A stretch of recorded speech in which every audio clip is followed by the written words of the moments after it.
સુરત મહાનગરપાલિકા દ્વારા ગુજરાત પ્રવાસન નિગમ લિમિટેડ સાથે મળી આંતરરાષ્ટ્રીય પતંગ ઉત્સવ યોજાયો હતો, જેમાં દેશ વિદેશના પતંગ પ્રેમીઓએ ભાગ લીધો હતો.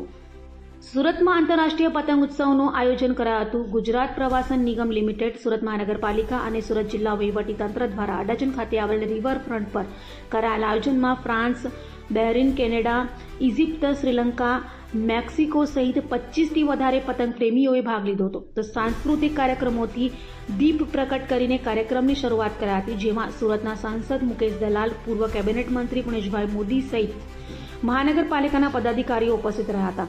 તો વિદેશી મહેમાનો ગુજરાતી ગીત પર ગરબે ઘૂમ્યા હતા અને બલૂન ઉડાવીને આંતરરાષ્ટ્રીય પતંગ ઉત્સવની શરૂઆત કરાઈ હતી.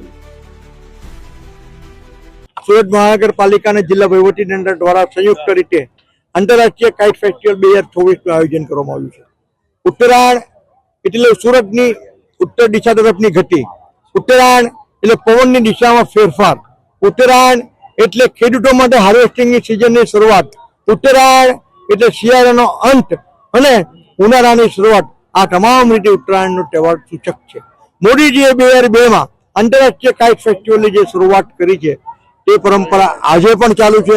આજે સુરતના આંગણે 5 થી 7 વિદેશના લોકો અને લગભગ 20 રાજ્યના લોકો આજે ભાગ લઈ રહ્યા છે. પતંગ એ દરેક માણસના જીવનનો સૂચક છે. મોદીજીએ ભારત દેશનો એ વિકાસનો પતંગ વિકસિત ભારત 2047નો જે ઉડાવેલો છે તે આજે સ્થિરતા પ્રાપ્ત કરીને વધુને વધુ ઊંચાઈ પર પહોંચી રહ્યો છે. એમાં મને કોઈ શંકા નથી.